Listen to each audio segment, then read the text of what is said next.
So, if you feel ready to confront, no longer evading or retreating, but acquiring something for your lobes, you've come to the right place. You are listening today to the preeminent, the leading, the best, I dare say, podcast regarding Deep Space Nine. Audio Oomox. I am one of your hosts. I'm Brian, and I am joined by Alex. Laughing Alex. So how are you, my friend? I'm ready to... Sorry, that could have been a little cleaner. I appreciate it. It's okay, man. It's all right. We're just easing into it. I'm ready to confront. I'm ready to confront this episode and have a quick chat with you and see how things are going. Very good. I'll just start off by saying, hey, had a great time seeing you in your hometown. I was, glad to see you. I had a great time as well. Oh my gosh, yeah. The distilleries will never be the same. Agreed. Speaking of which, what's your Tranya tonight, buddy? I just went back to Scotch on the Rocks, just keeping it simple. This is actually my first drink post departure because we did have maybe a little bit more than my liver is comfortable with, and so I took a little break for a few days. I took a break until yesterday, but I just viewed the drinking as part of a complete breakfast, and there you go. And anyway, so my Tranya is a simple vodka martini straight up. I was going to just say, I'd like to tell everybody, thanks again, everybody, for listening. Our numbers look really good. We appreciate the shares. We're loving the interaction on the Facebook page. Please keep that up. We're trying our best to keep it fun and light and move it along, and it seems to be working. We've got our top man on the case there, so it's some fun stuff. So we appreciate you interacting with us on the Book of Faces. There's plenty of stuff we could keep up with on announcements, things like that, but a lot of it's in the show notes, and we'll spare you that on this one. The other thing I just wanted to say before we get talking about playing God is, and I'll avoid some kind of God joke here, because a few weeks ago, DS9 lost a member of its family. Peter Allan Fields passed away, and the reason I would mention this guy especially, the name probably doesn't ring a bell to most people, but clearly he was an important part of the family. Ira, Stephen Bear, and Robert Hewitt Wolf, and others involved in the production of the show talked about him, but he died June 19th. What I wanted to just say real quickly is that he wrote most of my favorite episodes of DS9. He co-wrote or wrote a total of 13 episodes. Most notably, before we get to DS9, he wrote The Next Generation, he wrote Half a Life, Cost of Living, and what could be the most favorite, or at least top 3 or 4 TNG episodes, The Inner Light, where Picard and the Ressican flute meet, as well as yes, and DS9 installments. He did Dax, Duet, Blood Oath, which we're going to be covering very shortly next few weeks, In the Pale Moonlight, which may very well be in my top 3, and The Dogs of War, among others. So in short, he had a hand in several of both shows' finest moments. He was also a DS9 co-producer and later producer from 1993 to 94, spanning seasons 1 and 2. He had a pretty fascinating life.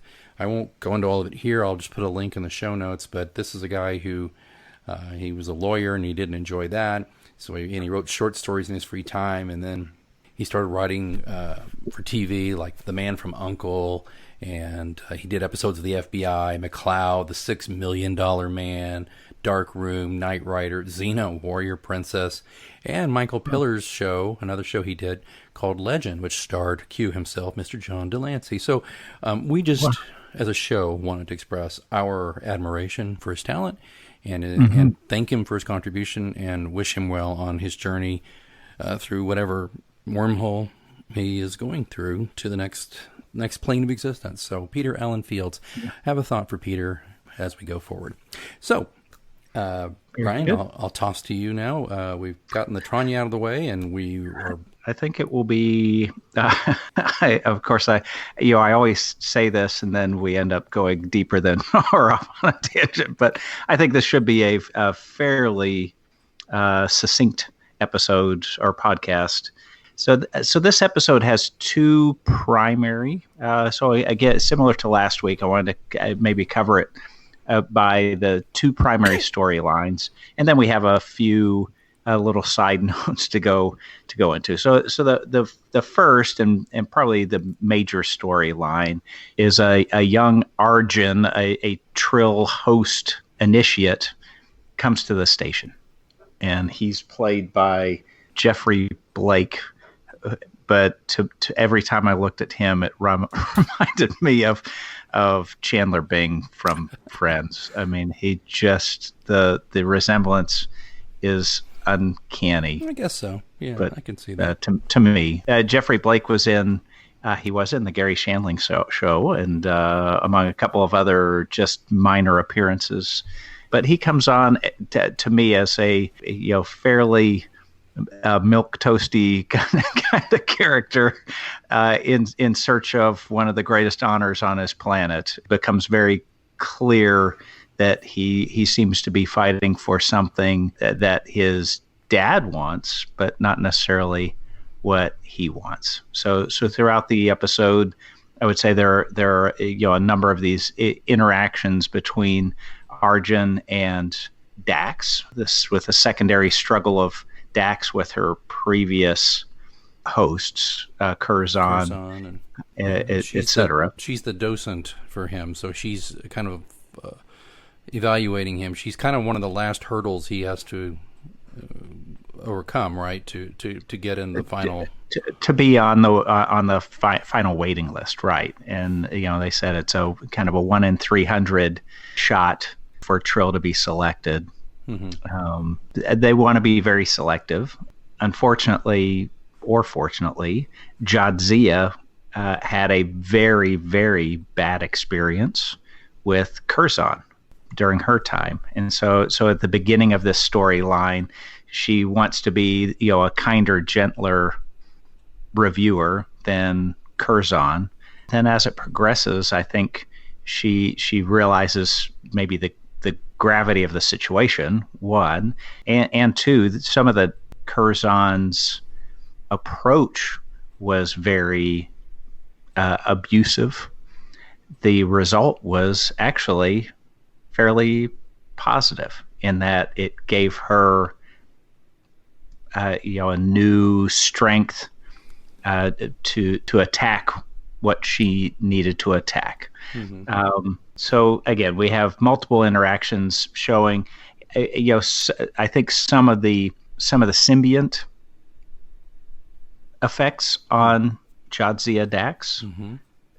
throughout, with love of certain unique foods, like Klingon food, a love of these obscure music, a love of playing some, doing some gambling, playing a little tango, right?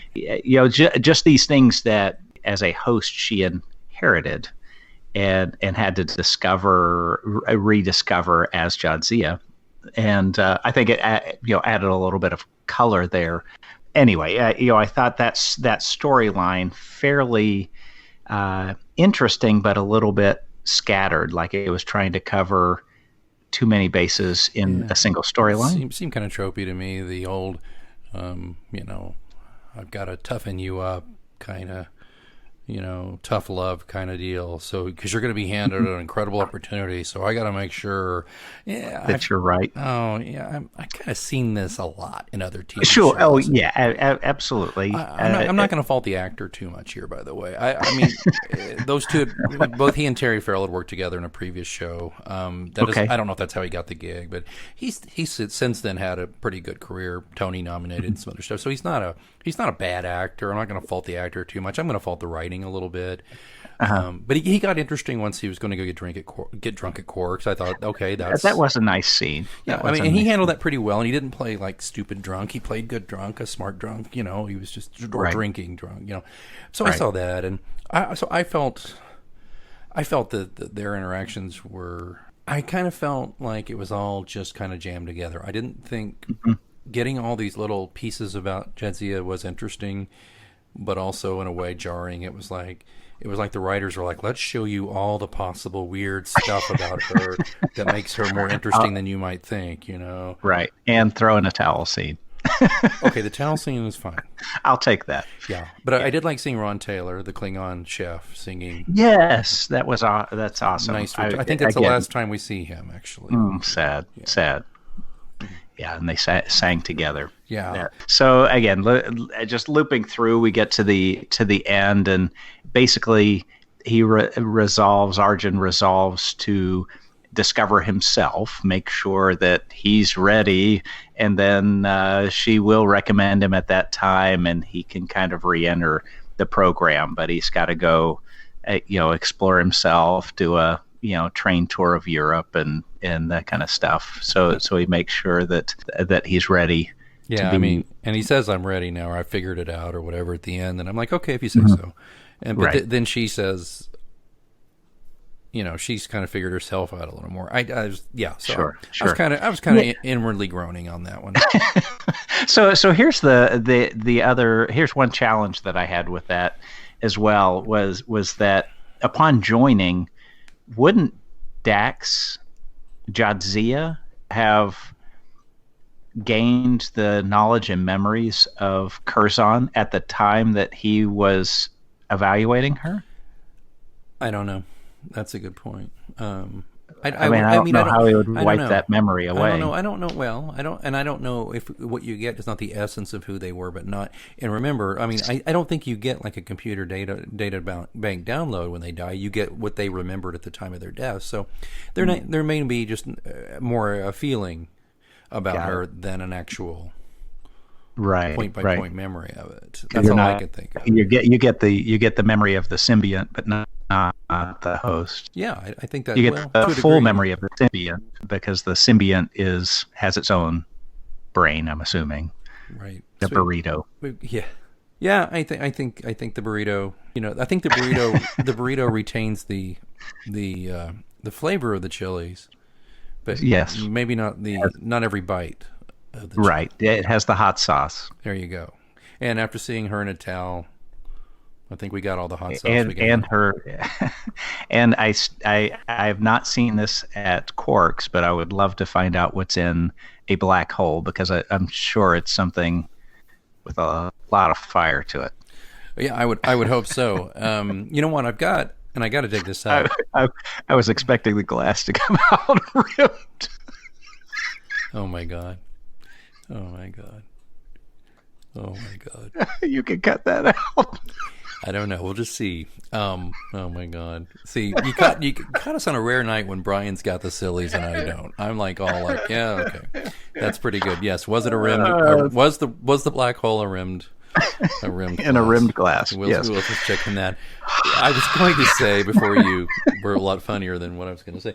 I actually have in my possession somewhere, don't know yet, got to find it since we moved, and I can't believe I can't find it because it should be up in my man cave. I have an actual a Quarks menu. I have a Quarks bar menu, a genuine one that a guy got for me, a buddy of mine. We used to go there, and he bought one off the bartender for me and gave it to me. So I have it. I just don't know where it is at the moment. It's somewhere safe, trust me, but it's laminated and it's nice. So it'd be great. And I think we might do an episode if I can find it and share some recipes. That'd be awesome. Wouldn't that be fun? Maybe mix a few up. You know what? You don't make me fun, buddy. Is if we just do that on our YouTube as well, like do actual showing the mixology of how you do it. Yes. So we'd have to get a very big fishbowl for the warp core breach, by the way, because that's a big fishbowl drink. I don't think you and I ever shared one together when we were there together, but we saw somebody drinking one for sure. Yes. Yes, we did. Yeah. Did you get a rimmed black hole when you were there? Not that I recall. You were gone for about 45 minutes, so I neither confirm nor deny. Okay. So stop confronting. I'm retreating. You're evading or retreating. A couple of can I give a couple about that particular area? I made a few notes.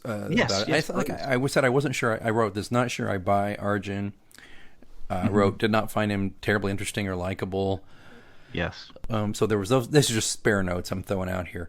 I do love that at one point throughout their. I'll save that one for when we talk about Miles, what he's going through. But So Julian makes basically a cameo, a walk on at the very beginning. He's walking Arjun in at the. He probably talked the guy's ear off on the flight, like he does. Yes. What is with the cylindrical shoulder bag that looks so uncomfortable? And when you look, if you watch it, folks, watch this episode. Poor Alexander Siddig is like grasping it with both hands and holding it to his body, because I have a feeling if you don't, it just swings around all over the place. Because it's a cylindrical. Why would you want a cylinder? It's like a long, narrow duffel bag kind of thing. But it's hard. I don't know.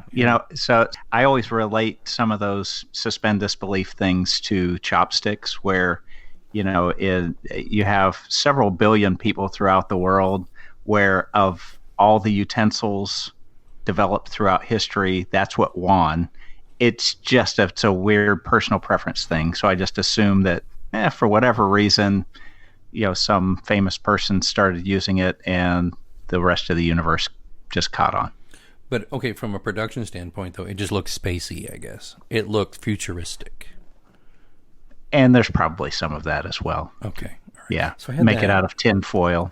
Right. So I noticed that Cisco and, this is like, there's a bit later, but of course we haven't even gotten into the B story, which is still involving Dax, which is involving the proto-universe or whatever. But Cisco and Dax, this is like, see, I'm looking at the more production-oriented things. They're playing chess, but they're playing 2D chess. They're playing our kind of chess. Original OG chess. Yeah. They're nice. They're playing the OG chess rather than the 3D chess. So it's just interesting that they made that decision, because damn well they were like, okay, we got a chess match here, and the props guy was going, hey Spock, what do you want on your hot dog? No, he's going, do we want the 3D or do we want the regular one? And they were like, do you have a 3D? Like, well, we had one, but it broke. Okay, fine. Just go get that one, or Stratego, or whatever you got in the Yes.